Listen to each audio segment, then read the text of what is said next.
대림절 셋째 주 주일날 2부 예배에 오신 우리 믿음의 가족들을 주의 이름으로 환영하고 축복합니다. 우리 성경책 높이 들고 한 목소리로 선포합니다. 나는 예수님을 구주로 믿습니다. 나는 구원받았습니다. 나는 이 말씀을 믿습니다.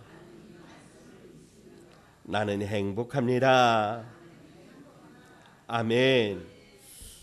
오늘은 우리 대림절 셋째 주를 맞이하여 온 우주의 왕이신 예수님을 우리가 어떻게 잘 맞이할 수 있을까? 어떻게 준비해야 될까? 이런 주제로 함께 말씀을 나누고자 합니다. 서울 종로에 가면은 피막골이라고 하는 그런 골목이 있습니다. 이 길은 종로 대로변 바로 뒷골목인데요. 피마, 그러니까 말을 피하다라고 하는 그런 뜻으로 옛날에 이제 이 큰 길, 종로 앞에 있는 그 큰 길은 특별히 이제 왕궁 앞에 있는 길이었기 때문에 벼슬아치리라든가 또 왕의 행차가 있었다라고 하는 거죠. 그러면 이제 그 왕이나 벼슬아치가 지나갈 때 먼저 어떤 사람이 앞장서서 여러분 아마 사극에서 보았을 겁니다. 쉬 물러거라. 영의정 대감 누구누구 행차시다. 그러면 사람들이요 가던 발걸음을 다 멈추고 길 양쪽으로 쫙 서가지고 그 행차가 지나가기까지 고개를 숙이고 있다거나 이제 왕이 지나갈 때는 그 자리에 엎드려서 고개를 쳐받고 경의를 표해야 된다라고 하는 거죠. 그러니까 사람들이 이런 걸 하기 싫으니까 아예 이제 어디로 다니냐면은 큰 길이 아니라 이 좁은 길, 이 피막골, 이 길로 다녔던 거예요. 그래서 옛날에 여기 뭐 주막이라고 그러죠. 주막도 있었고 또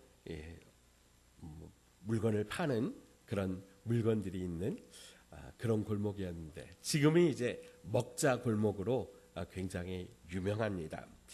오늘 우리가 함께 읽은 본문의 이 3절에 외치는 자라고 하는 말이 나오는데 이 외치는 자라고 하는 말이 바로 그 말이에요.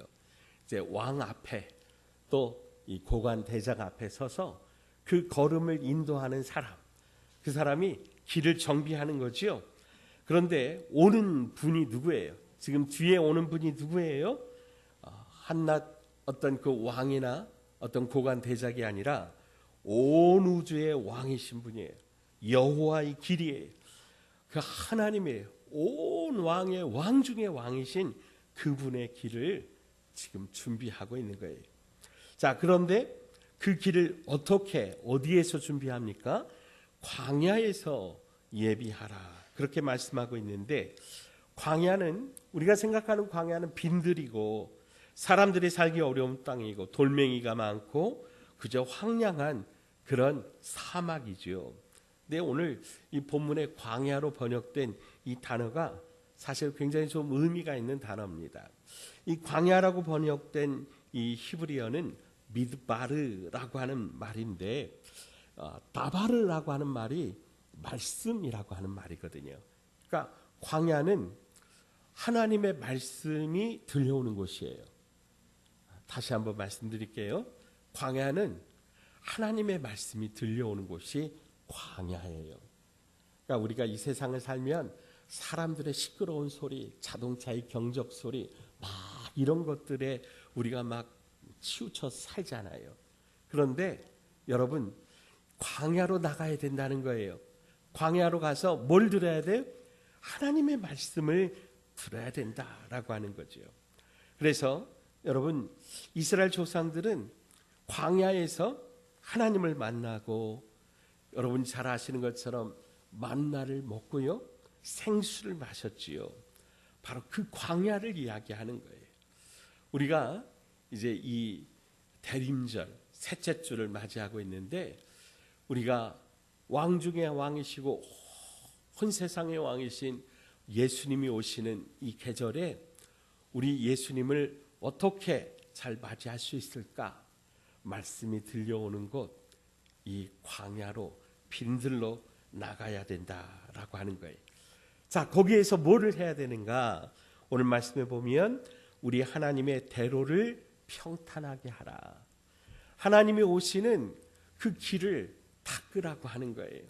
예, 고속도로를 닦으라고 하는 거예요. 여러분, 길을 닦을 때 어떻게 해요? 예, 막혀진 곳이 있으면 뚫고, 산이 막혀 있으면은 요즘에는요 산에 터널을 뚫더라고요. 터널을 뚫고, 낮은 곳이 있으면 막 메꾸고, 바르게 구불구불한 거는 쫙 피고, 그래가지고 쫙 고속도로를 닦는 거죠. 그래서 오늘 말씀은요, 우리 예수님이 오시는 그 길을 준비하려면 우리가 어떻게 해야 되는가, 그것을 오늘 말씀 가운데 보여주고 있어요. 첫 번째로 예수님이 오시는 그 길을 우리가 준비해야 되는데, 예수님을 만나려면 첫째, 따라서 합시다. 상처의 골짜기를 메꿔야 합니다. 아멘. 오늘 본문 4절 첫 번째를 보시면 골짜기마다 도두어지며 그랬습니다. 골짜기를 어떻게 해야 된다고요? 도두어야 된답니다. 골짜기는요, 우리 마음의 패인 곳들이에요. 과거의 상처로 말미암아 이 과거의 골짜기에 이렇게 패여가지고 상처 가운데 붙잡혀 사는 사람들이 많다라고 하는 거죠. 하나님이 우리에게 주신 축복은 미래를 바라보고 꿈과 소망을 가지고 앞으로 달려가는 것입니다. 그런데 과거에 실패했던 경험, 부모에게 사랑받지 못하고 꾸중받았던 그런 사건들, 사업하다가 파산했던 경험, 가장 믿었던 사람에게 배신당한 그런 경험들, 이런 것들이 우리 마음속에 움푹움푹 파여 있는 골짜기가 되어가지고 그 골짜기 속에서 우리가 사로잡혀서 살면은 안 된다라고 하는 거예요. 그러니까 우리가 예수님을 만나려고 하면 이 골짜기들을 여러분 메꿔야 하는 거예요. 한 정신과 의사가 말하기를, 사람들이 과거에 받은 어느 상처에 붙잡혀서 그걸 또 반복하고 또 반복하고 또 반복하다가 그 상처를 벗어나지 못하기 때문에 이렇게 정신병에 시달리고 있다, 그런 얘기를 합니다. 좀 나아질만 하면 과거의 상처를 또 들먹이고 또 그걸 들쑤시고, 그러면 다시 그 마음의 상처로 말미암아 마음이 원점으로 돌아가는 거예요. 그래서 과거를 지우지 못하는 거예요. 약을 먹고 치료하고 또 상담으로 치료해도 또 그 과거를 되새김질하면서 과거로 머무르고 가서 머무르고 퇴보하고 그 과거의 상처 속에 현재를 살아가는 것, 바로 그것이 오늘 이 정신병의 원인이라고 이야기를 한 겁니다. 사랑하는 여러분, 우리가 예수님을 믿으면서도 과거의 이 상처들, 남에게 무시당하고 짓밟히고 억울한 일 당하고 이런 일들에 매여 산다면 우리는 스스로 그 웅덩이를 계속해서 파고 그 안에 머물러 있는 것입니다. 여러분, 제가 그런 말씀 드린 적이 있습니다. 지나가는 새가요, 우리 머리 위에다가 똥 싸고 가는 거 우리가 막을 수 없습니다. 막을 수 있어요, 없어요? 예, 간혹 요 앞에 전봇대에다가 새들이 집을 짓거든요. 그러면 얼마나 차 위에다가 그렇게 똥을 싸는지 몰라요. 우리 사람 머리 위에다가도 지나가는 새가 똥을 싸면은 맞아야지, 그거 어떡하겠어요? 근데 여러분, 그 새가 여러분 머리 위에다가 집을 짓고 살면은 여러분 그거 누구 책임이에요? 누구 책임이에요? 내 책임이에요.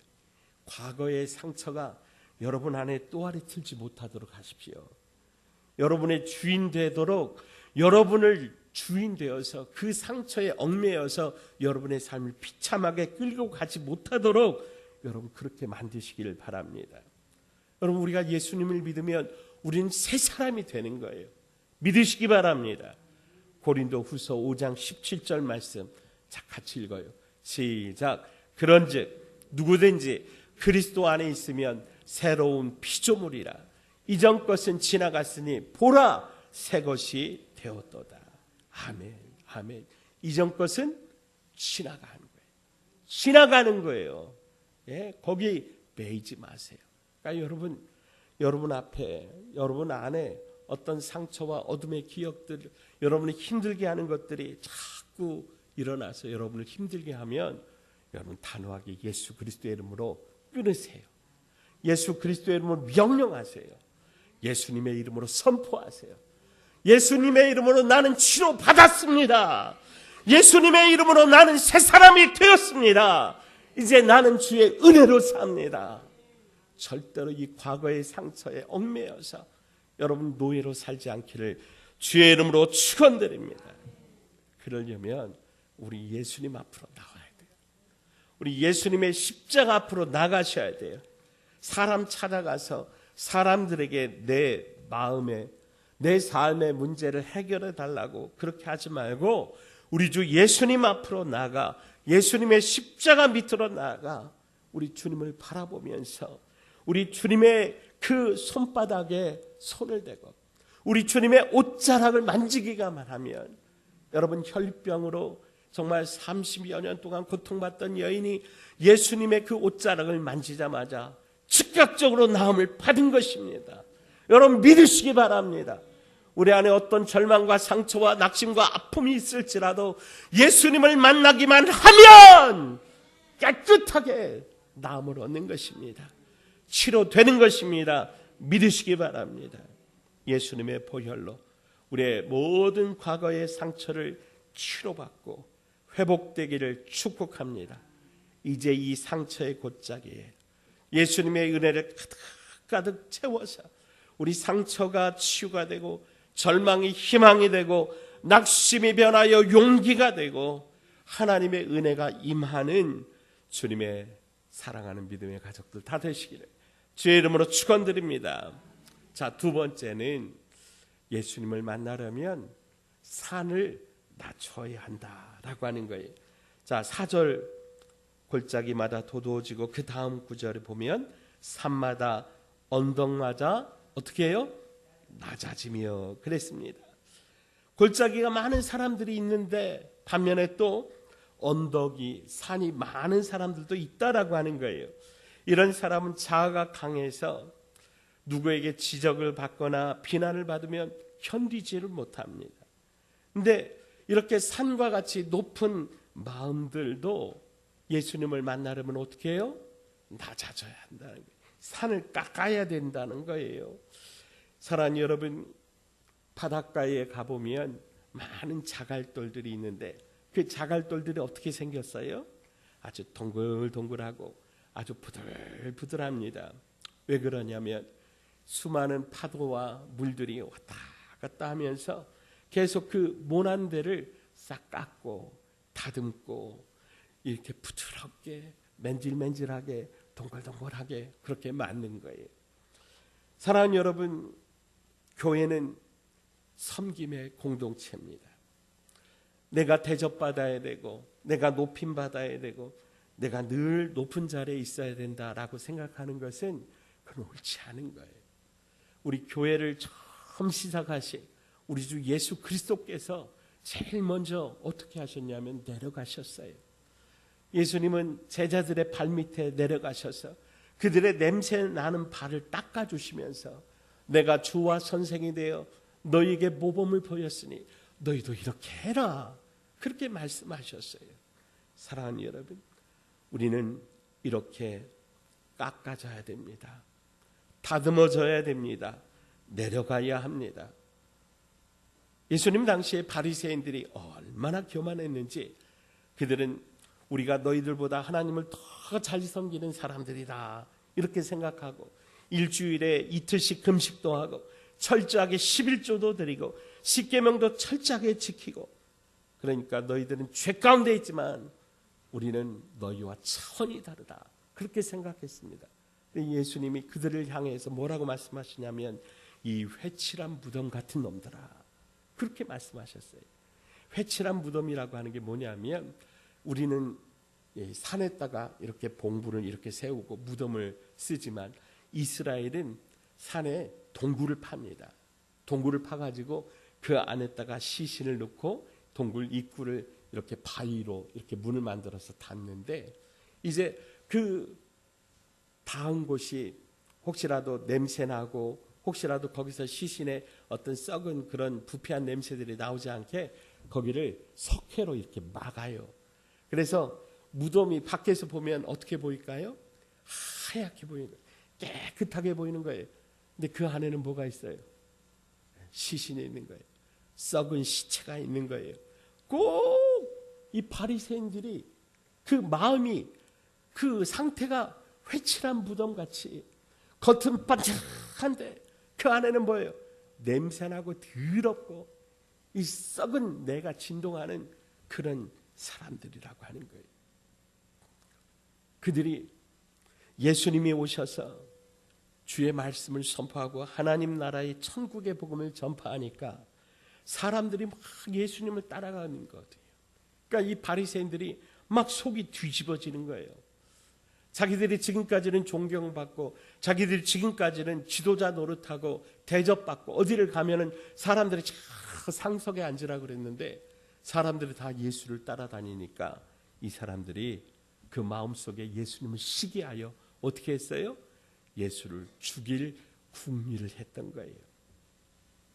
사랑하는 여러분, 예수님을 십자가에 못 박은 사람들은 어떤 사람들이냐면 바로 그 사람들이에요. 소위 하나님을 잘 섬긴다고 했던 바리새인들, 사두개인들, 대제사장들, 장로들, 이런 사람들이 예수님을 십자가에 못 박자고 선동한 거예요. 여러분, 우리가 이 바리새인들처럼 교만하면 어려움이 생겨나고 문제가 생기는 겁니다. 왜 그렇습니까? 예수님이 홀로 높임 받아야 될 교회 안에서 우리가 우리 자신의 모습을 더 나타내고 나를 강조한다면 우리는 서로 상처받고 상처를 주는 그런 존재가 될 것이라고 하는 거예요. 다시 말씀드립니다. 교회는 섬김을 훈련하는 곳입니다.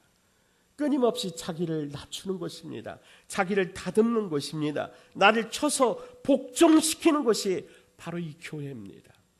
나는 아무것도 아닙니다. 나는 부족합니다. 모든 것은 나 때문입니다. 그렇게 더욱더 내려가고 내 자아가 깨지고 부서져서 내가 없어질 때 내 안에 예수님이 살아 역사하시는 겁니다. 야고보서 4장 6절에 하나님은 교만한 자를 물리치시고 겸손한 자에게 은혜를 주신다고 하셨습니다. 누가복음 14장 11절에 무릇 자기를 높이는 자는 낮아지고 자기를 낮추는 자는 높아질 것이라고 말씀하셨습니다. 사랑하는 여러분, 부디 오늘 우리들의 삶 속에 오직 예수님만 높임 받으시고 존귀케 되기를 축복합니다. 우리 자신의 모습은 주님 앞에서 사라져야 합니다. 오직 우리 껍데기는 주님 앞에서 다 녹아져 버리고 우리 안에 살아계신 예수 그리스도만 우리를 통하여 흘러나오기를 축복합니다. 다시 말씀드립니다. 사랑하는 여러분, 내가 높아지면 주님이 안 보이는 거예요. 내가 낮아져야 주님이 보입니다. 세 번째로 우리가 예수님을 만나려면 굽어진 마음을 바르게 펴야 합니다. 4절 중간절 보시면 고르지 아니한 곳이 평탄하게 되며 이렇게 말씀하고 있습니다. 인생을 살다 보면 이 굽어진 인생을 사는 사람들이 많아요. 아까 말씀드린 것처럼 살아올 때 정말 큰 상처를 받으면서 그 상처들 때문에 이 시선이 그냥 삐딱하게 굽어지는 것이죠. 모든 것을 바라볼 때 어떻게 보여요? 삐딱하게 보는 거예요. 예레미야서 17장 9절에 보면 만물보다 거짓되고 심히 부패한 것이 마음이라. 마음이 심히 부패했어요. 거짓되었어요. 육신의 장애가 문제가 아니라 마음의 장애가 문제라고 하는 거예요. 이 마음의 장애를 가진 사람은 모든 것을 삐뚤게 보는 거예요. 매사를 부정적으로 보는 거예요. 그런 사람은 말을 할 때 늘 부정적이고 비판적이고 원망하고 불평하는 이야기들을 하는 거예요. 그런 사람이 있는 공동체는 늘 어떻게 돼요? 깨지는 거예요. 아픔이 있는 거예요. 상처가 있는 거예요. 평안하고 기쁘고 행복하다가도 그런 사람이 입을 열면 그 분위기가 싸해지는 거예요. 사랑하는 여러분, 그가 보는 세상은 늘 불평등하고 절망적이고 소망이 없어요. 그는 암울한 세상에 갇혀 있어요. 곧 그곳이 어디입니까? 지옥 아니겠습니까? 여러분 바라기는 여러분 그런 곳에 살지 않기를 주의 이름으로 축복합니다. 우리 주님이 이 땅에 오신 것은 천국을 주시려고 오셨어요. 오늘 저와 여러분이 그런 천국을 살 수 있기를 바랍니다. 그럼 우리가 어떻게 천국을 살 수 있나요? 성령의 불을 받아야 됩니다. 성령으로 충만해야 됩니다. 우리가 성령 충만하면 불신앙적인 생각이 신앙적으로 바뀌고, 부정적인 생각이 긍정적인 생각으로 바뀌고, 매사에 불평하는 입술이 감사하는 입술로 바뀌게 되는 줄로 믿습니다. 제가 우리 어린 아이들과 함께 말씀을 나눌 때 그런 이야기, 그런 비유를 든 적이 있거든요. 여러분 연탄 아시죠?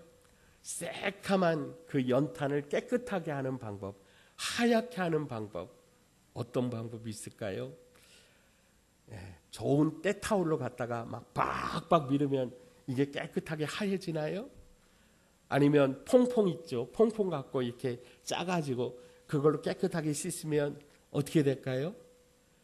더 더러워지죠. 연탄을 하얗게 하는 방법 하나밖에 없습니다. 불로 태우는 겁니다. 불로 태우면 빨갛게 타면서 나중에는 하얘집니다. 여러분, 우리의 이 굽어진 마음들, 죄로 가득한 마음들, 불평과 절망과 원망으로 가득한 이 마음을 바르게 피는 방법은 성령의 불을 받는 겁니다. 야곱은 한때 굽어진 마음이 있었습니다. 삐뚤어졌어요. 그래서 아버지를 속이고 형을 속이고 장자권의 축복을 빼앗았습니다. 20여 년 동안 외삼촌 집에서 깨지고 난 다음에 야복강 나루터에서 그가 완전히 깨졌습니다. 하나님 앞에서 무서운 형을 만나려고 그러니까 너무나 두렵고 너무나 무서웠던 거예요. 그래서 하나님과 기도하면서 그 야곱의 그 독선적인 자아가, 야곱이 여러분 얼마나 머리 회전이 빠릅니까? 두뇌 회전이 기가 막히게 빠르잖아요. 야곱의 생애를 보면 그냥 비상하게 머리 쓰는 사람이었는데 그가 머리를 쓰지 않고 정직하게 하나님 앞에 무릎 꿇고 간절히 기도하다가 천사가 그 환도뼈를 부러뜨릴 때 야곱이 자기 아집이 깨지고 자기 교만이 깨지고 겸손해지게 된 거예요. 쩔뚝쩔뚝거리게 된 거예요. 그래서 하나님이 이 야곱을 이름을 바꿔주세요. 이스라엘이라. 그러면서 믿음의 조상, 믿음의 가문이 바로 이 야곱을 통해서 시작되게 되는 것이죠. 사랑하는 여러분, 우리도 이 모습 이대로는 쓰임받을 수가 없어요. 우리의 교만과 아집이 깨져야 되는 거예요. 나는 죽고 오직 예수로 살아야 되는 거예요. 내 안에 내 생각과 내 계획과 내 교만이 예수의 이름으로 깨어지기를 주의 이름으로 축복합니다.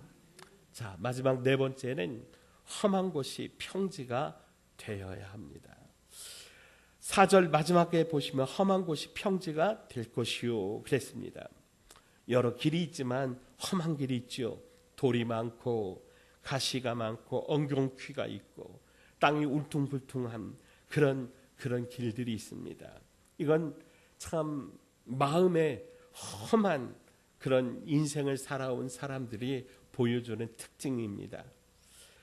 정말 험한 인생을 살았기 때문에 그냥 살 수가 없어서 술에 취하고 약에 취해서 그렇게 삽니다. 그러면서 주변 사람들에게 폭력을 휘두르고 거칠고 거친 그런 삶을 삽니다. 그러나 여러분, 우리 예수 믿는 사람들은 거친 삶을 살면 안 됩니다. 부드럽고 온유해야 사람들이 따르고 존경하는 것입니다. 우리 신앙인에게서 이 거친 모습이 사라지고 거친 말이 사라져야 하는 것입니다. 거친 인격을 가진 사람은 귀하게 쓰임 받을 수가 없는 것입니다. 우리 이런 모습을 완전히 제거해 버려야 변화된 모습으로 거룩하게 우리 주님 닮은 인격이 되어야 우리 주님의 쓰임에 합당한 사람, 우리 주님을 모시는, 주님을 만나는 그런 사람이 되는 것입니다. 자, 오늘 우리 40장 3절 말씀 다시 한번 읽어보십시다. 외치는 자여 소리여 이르되 너희는 광야에서 여호와의 길을 예비하라. 사막에서 우리 하나님의 대로를 평탄하게 하라. 자, 4절 온 세계의 왕, 왕 중의 왕 예수님을 모시는 대림절에 우리가 예수님의 오실 길을 어떻게 예비해야 하는가? 왕의 고속도를 닦아야 되는데 어떻게 해요? 골짜기마다 도두어서 메꿔야 돼요. 언덕마다 산마다 낮아져야 돼요. 깎아야 돼요. 다듬어야 돼요. 굽은 곳은요 바르게 펴야 돼요. 그리고 험한 곳들은 평지로 만들어야 돼요. 가시 다 빼야 돼요. 높은 곳들 낮은 잘 닦아서 우리 예수님이 오시는 고속도로를 잘 닦아서 우리 마음과 삶이 주님이 오시는 거룩한 땅, 거룩한 은혜의 땅이 되시기를 주의 이름으로 축원드립니다. 하나님 아버지 감사합니다. 온 세상의 왕이신 예수님이 오실 길을 어떻게 준비해야 하는지 우리에게 가르쳐 주시니 감사합니다. 골짜기를 메꾸라고 하셨사오니 우리의 상처, 아픔의 골짜기를 예수님의 보혈로 메꾸어 주시옵소서. 산과 언덕을 깎으라고 하셨사오니 우리 교만을 낮추고 자존심도 다 내려놓고 우리 제자의 발밑에 무릎 꿇어 냄새나는 그 발을 닦아주신 예수님을 닮아가게 하여 주옵소서. 우리의 굽어진 마음을 바르게 펴라고 하셨사오니 자꾸만 삐딱하게 바라보는 이 시선들을 믿음과 긍정의 시선으로 바로잡게 하시고 예수님의 사랑으로 바라보게 하여 주옵소서. 험한 곳이 평지가 되기를 원합니다. 가시같이 뾰족뾰족 찌르는 모든 것들을 다 잘라내고 다듬어 곱고 바른 왕의 대로 우리 고속도로를 닦아서 우리 주님을 기뻐 맞이하게 하여 주시옵소서. 예수님 거룩하신 이름으로 간절히 기도하옵나이다. 아멘.